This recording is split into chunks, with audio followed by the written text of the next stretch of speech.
Sometimes, love feels warm, like a gentle fire, softly illuminating every hidden corner of your soul. Yet, there are moments when love, though sincere, subtly dims your inner glow quietly, invisibly, leaving you tired, unsure, aching without clear reason. Not all love nurtures your spirit. Not every loving intention nourishes your aura. Some love drains quietly, like a slow leak in a vessel you never realized was fractured. Your aura does not speak the language of words. It understands something deeper, something subtler: frequency. Your body, your cells, your entire nervous system hears the silent emotional resonance beneath every spoken word. You know this feeling intimately, don't you? When a warm smile somehow feels cold, when encouragement comes wrapped softly in doubt, your energy senses the dissonance.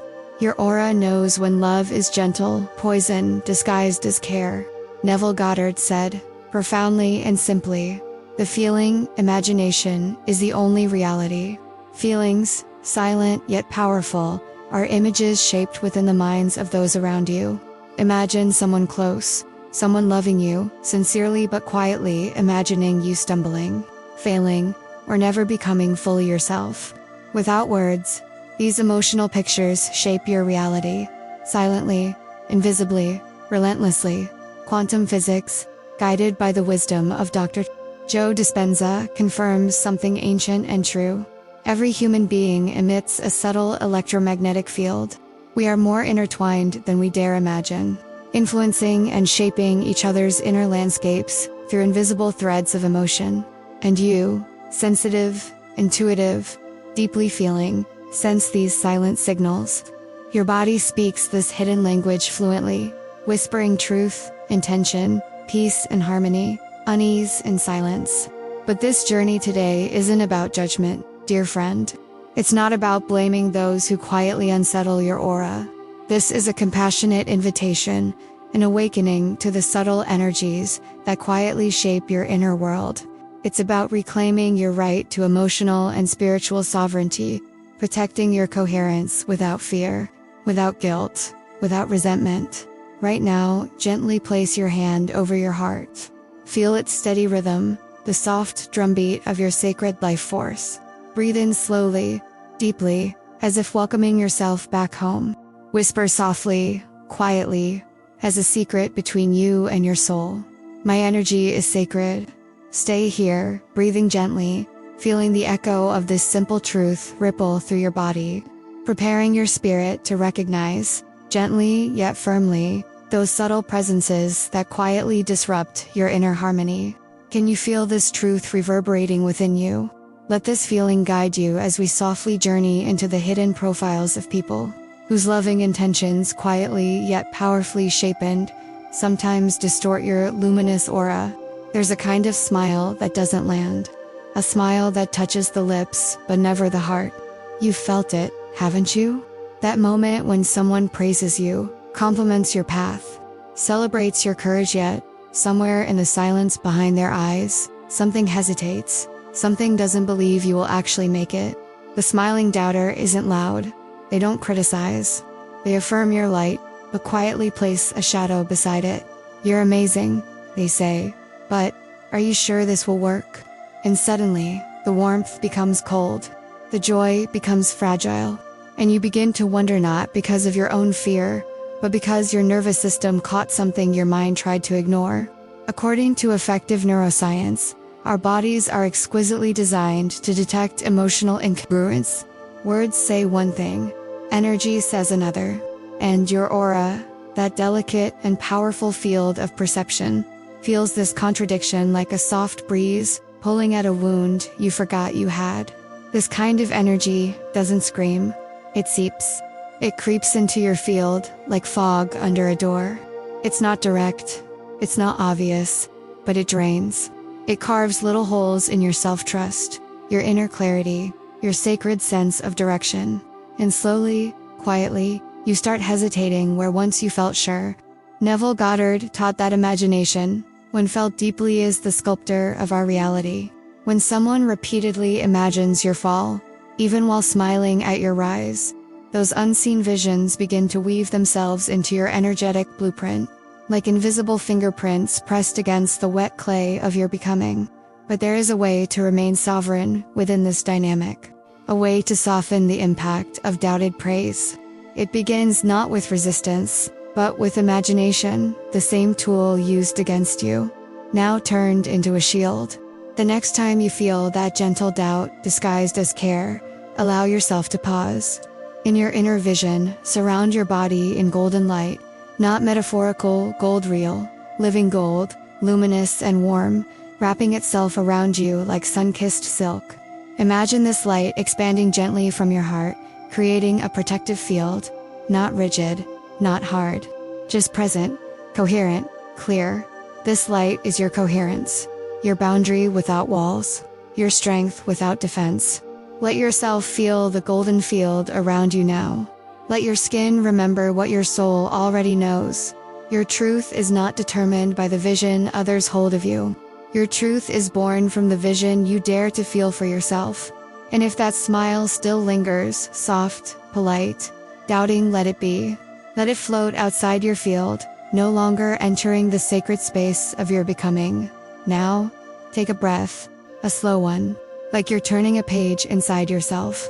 Because there's another presence we need to meet, and this one doesn't smile, it silently competes. There are those who clap for you, and there are those who clap just loud enough to be seen while quietly hoping you don't rise too high. Their love is real, their affection, familiar, but something trembles beneath the surface, a quiet unease when your light begins to shine too brightly. The silent competitor doesn't argue with your path, they don't block your steps, but they offer subtle detours, carefully packaged in the language of concern. Don't expose yourself too much. Be careful not to change too fast. Remember where you came from. These are not just words. They are energetic signatures, coded messages of containment disguised as care. And if you're sensitive, you've felt their touch, like a hand resting on your shoulder, gently pushing you backward while pretending to steady you. Dr. Joe Dispenza speaks of how emotional fields influence our biology. When someone holds fear or comparison toward your evolution, it enters the shared space between you not through action, but through vibration. And your body, like a finely tuned instrument, responds. Sometimes you feel exhausted around them. Sometimes you feel smaller, less certain, more confused. It isn't always what's said, it's what's felt. This energy isn't evil. It isn't malicious. Often, it's born from the other's unhealed longing, the part of them that couldn't expand, couldn't risk, couldn't bloom. And so, as you begin to stretch your roots deeper and lift your face toward the light, their nervous system tightens. Not out of hate, but out of fear. Not because they want you to fail, but because your success reminds them of a self they abandoned. But you don't owe your past to anyone's comfort. You don't need to stay small to stay loved. And love that requires shrinking isn't really love. It's an echo of survival, dressed in affection. Feel into your own memories. Can you recall the subtle shift? The moments you made yourself a little quieter, a little less bright, so someone else wouldn't feel left behind. Now, close your eyes. Imagine that moment again, but this time, let your spine grow tall. Let your breath widen. Imagine your energy expanding outward, not aggressively, but naturally. Like a tree no longer willing to grow sideways. Let the silent competitor remain in their space, as you inhabit yours fully. With grace, with quiet certainty, with love, but without apology. There is no need to push them away. Simply stop stepping backward to make them feel taller. And just as your energy begins to remember its true size, another vibration approaches, one that calls you not to compete, but to rescue, again and again, until you forget your own alignment. Let's meet the one who waits with heavy eyes and an endless need, the chronic victim. Some presences don't drain you with anger or control, they drain you with need. Endless, aching, silent need. Not the kind that asks loudly, but the kind that waits, silently pulling, hoping you'll offer yourself again, and again, and again. The chronic victim wears the face of tenderness. They rarely accuse, they often suffer in silence, making your presence their lifeline. Every time your energy aligns, they arrive. Every time you gain clarity, they spiral. It's as if your healing triggers their despair, and so your light becomes their emergency call. This isn't about cruelty, it's about unconscious dependence. About karmic loops that dress themselves as care. They do not mean to harm. They simply cannot hold themselves in, so they ask you to do it for them, again, and again, and again. But every time you answer that silent call without pause, something in you begins to fade. Your inner compass blurs, your clarity softens, your rhythm breaks. Because instead of walking your path, you keep turning back to rescue, to fix, to carry weight that was never meant to be yours. Spiritually, this is a loop, a cycle of savior and saved, of guilt and rescue. You shine, they collapse. You lift, they cling. You try to be light, and somehow end up drowning. Your nervous system knows the pattern. That quiet exhaustion that comes not from effort, but from misalignment. That hollow feeling after giving too much, and still being met with lack. There is a way through, not through abandonment, not through rejection, but through recalibration. Imagine this. You sit across from this person not physically, but in your mind's eye. They are as they always are, soft, needing, waiting. And you strong.com, open look them in the eye and say, with a quiet, unwavering energy, I trust you. Feel that sentence land not in their ears, but in their field. I trust you. Not to be perfect, not to stop suffering, but to carry their own soul, even for a moment. And in saying this, you begin to return home to yourself. Let this sentence linger in your chest like a slow heartbeat, not as a rejection, as a return. Because your role was never to rescue, it was to remember, and to model that remembering, so others could feel its vibration. And now, as your energy gently reorganizes, you might feel the pull of another kind of presence, one that doesn't ask for rescue, but quietly holds the reins of your freedom. Wrapped in the name of love, let's step closer to the next hidden figure, the passive controller. Love can sometimes arrive with a leash woven, not from cruelty, but from careful expectations. The passive controller doesn't scream. They don't demand. They love you gently, but with terms that are never quite spoken aloud. Their affection is real, their presence often soothing, but underneath, there is a quiet current pulling you toward a smaller version of yourself. Their words may sound sweet. I only say this because I care. I just don't want you to get hurt. I know you better than anyone. And maybe they do. Maybe they've been with you through seasons of pain, through moments when you didn't know who you were. But now that you are growing softly, silently, and beautifully, something in them contracts. There's a subtle pattern here. When you align with your truth, they get uncomfortable. When you express your new desires, they gently question, not with anger, but with restraint, not with punishment, but with subtle rewards for compliance and quiet withdrawal when you stretch beyond the frame they built around you. And so you begin to adapt. You filter your joy, you soften your dreams, you walk more carefully. Not because you doubt yourself, but because you want their love to remain. And somewhere deep inside, a belief takes root. I am only loved when I stay within their comfort. This is how the leash tightens, silently, invisibly, with tenderness. And your aura, which once pulsed with freedom, begins to dim not out of rebellion, but out of fear of disappointing someone you love. This is not manipulation in the traditional sense. It's emotional survival. It's the quiet way people try to keep you close by, making you believe that freedom will cost you love. But you were not born to fit into someone else's safety net. You were born to remember your own internal rhythm and move with it, even when it disrupts someone else's expectation. Sit with yourself for a moment. Place your awareness in your throat, where the unsaid often lingers. Imagine the sentences you've swallowed, the truths you never voiced, to keep the peace. Let one rise now, gently. Let it form within you, not to be spoken aloud, but to be honored. Now, feel it transform, not into confrontation, but into a quiet mantra, a whisper of self-sovereignty. My freedom is sacred. My truth is safe with me. This is not a break, It's a return, not rebellion, reclamation. And as you reclaim your rhythm, your breath begins to deepen, your edges soften, and into that space comes the next presence, not with control or need, but with distraction, with noise, with incoherence that blurs your inner clarity. Let us step into the atmosphere of the next figure, the energy blur. Some people don't come with malice or control. They come with chaos, with distraction, with a vibration so scattered it pulls you out of your center before you even realize it's happening. The energy blur doesn't harm with words or intentions. They simply exist in a state of constant inner noise. That noise spills into your field. You know the feeling. You sit with them, and suddenly, your thoughts scatter. Your breath shortens. Your clarity dissolves into background static. You were grounded, and then you weren't. You were present, and then you were searching for the thread of yourself again. It's not about who they are, it's about the incoherence they carry.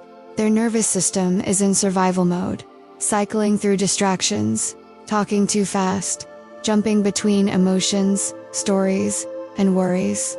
And because your energy is sensitive, open, empathic, deeply tuned in, you absorb that static like a sponge, thinking it's yours. Greg Braden speaks of the power of coherence, the alignment between heart and mind, intention and presence. When someone moves through life without that alignment, their field spills into yours like smoke in a sealed room. You can't breathe clearly. You can't feel yourself. Not because they wish you harm, but because they have lost the rhythm of themselves. This, too, is a quiet form of depletion, one that doesn't feel urgent, but accumulates. It drains not with a cut, but with a leak, subtle, steady, unseen. But even here, there is a way to return, not by fixing them, not by withdrawing in judgment, but by choosing your own coherence, again deliberately, softly, fully. Picture this. After one of those conversations, you find a quiet moment. You place both hands over your heart, not to fix, but to feel. And in that stillness, you begin to breathe.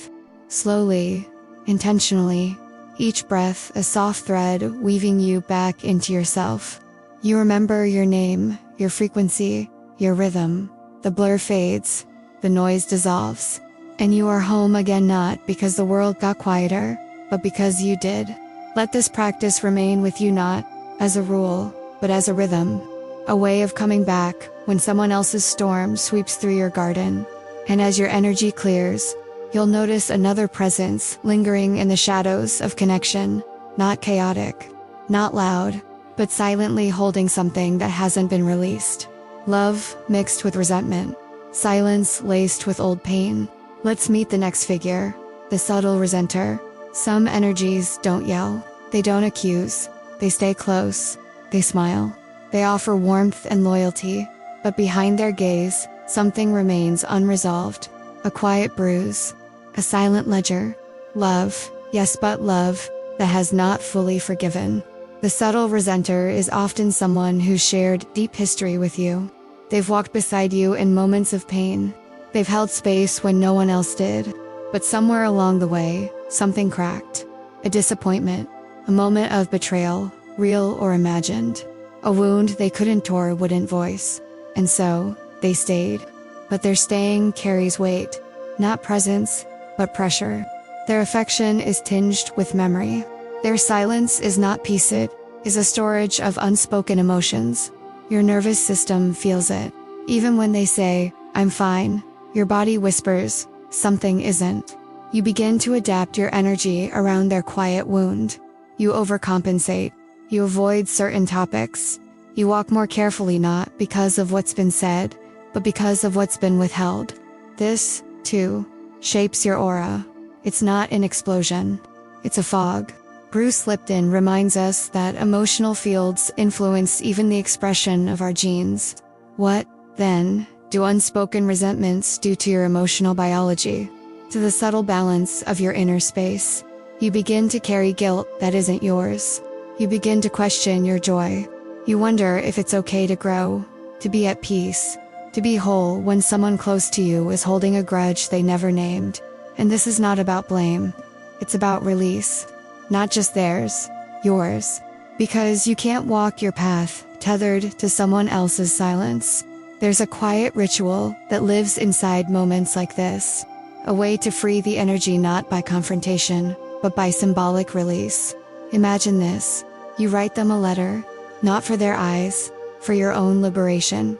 In it, you say everything that never had a space to live. The truth you held back. The forgiveness you wished they could give you. The love you still carry. And when the letter is done, you burn it, watching the words dissolve into smoke. Returning to the unseen, where energy becomes light again. This isn't vengeance. It's alchemy. Let yourself feel what it's like to no longer hold their silence inside your light.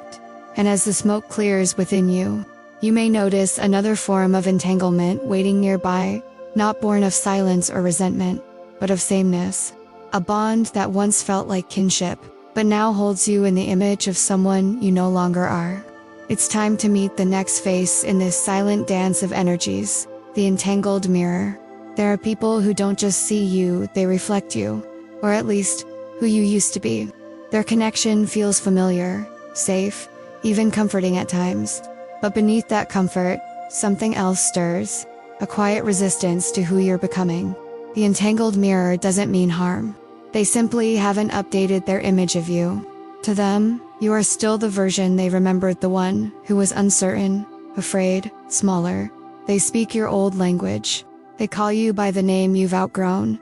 And sometimes, you answer, not because it fits, but because it's familiar. It begins so subtly, a shared memory, a nickname, a story repeated for the 100th time. Remember when you used to, you've always been like this, and suddenly, your transformation is questioned not openly, but energetically, not denied, but confined. Your body reacts. You feel smaller around them. You laugh more cautiously. You agree too quickly. Not because you doubt yourself, but because you remember who you had to be to belong in that space. These relationships aren't always painful. Sometimes they're deeply loving. But even love, when tied to a past identity, becomes a soft prison. You begin to shrink not to survive, but to stay understood. But growth isn't betrayal. Becoming more of who you are is not a dismissal of who you were. And any bond that cannot evolve with you is not truly seeing you, it's only reflecting back what's already passed. So imagine yourself now not as a fixed form, but as a river, flowing, changing, alive. Those who try to name you, capture you, define you, they build dams. Not always with bad intentions. But even gentle dams stop water from becoming ocean. Feel into your own river now. Where is it being blocked? Where are you holding still? Not because you want to, but because you're afraid someone won't follow your current. Breathe into that space. Let it soften. Let it speak. You are not a memory. You are motion. And with this quiet awakening, you begin to realize your aura is not here to reflect others. It's here to radiate the truth of your becoming. And as we near the end of this inner journey, one truth begins to rise above all the rest, delicate, powerful, and deeply freeing: love. No matter how sincere, is not always aligned with your vibration. And sometimes, love requires distance. To love deeply is one of the most courageous acts of the soul. But to love wisely, that is where freedom lives. And sometimes, wisdom whispers what the heart fears to hear. Not all closeness is nourishment. Not all presence is peace. You can care for someone, and still feel your light dim in their presence. You can walk beside them, and feel your steps grow heavy. This doesn't mean you've stopped loving. It means you've started listening to your energy, your truth, your body's quiet alerts. Bruce Lipton reminds us that your environment isn't just external, it's vibrational. Your cellular health, your emotional clarity, your sense of spiritual vitality are all shaped by the energies you swim in daily. And if love exists in a space that constantly asks you to shrink, to explain, to prove, or to rescue, it is not love aligned with your becoming. You are not here to abandon others, but neither are you here to abandon yourself in the name of connection. Your aura is a garden, and like any sacred garden, it needs sunlight, it needs silence, It needs space to breathe, to grow, to bloom without interference. The weeds don't scream. They simply take up space. And over time, you forget what was meant to grow there. Neville Goddard taught that your imagination, when felt as true, creates your reality. So close your eyes now. Feel the kind of relationships your soul longs for, connections that nourish, that mirror your light instead of your shadow. Feel them in your chest, your hands, your breath. Let that imagined network of resonance become more real to you than the draining ties you've tolerated. Because what you feel as real, you invite. What you honor with presence, you create. And what you release, with compassion, make space for the sacred to arrive. This is not a call to cut away your world. It is a call to rise into a frequency so clear, so coherent, that only what matches it remains. Now, whisper to yourself, not with effort, but with quiet certainty. I become the guardian of my energy. Let this phrase live in you. Let it walk with you. Let it become the filter through which every relationship is felt, not through judgment, but through vibration. You didn't just listen today. You remembered. This isn't something to learn. It's something to carry.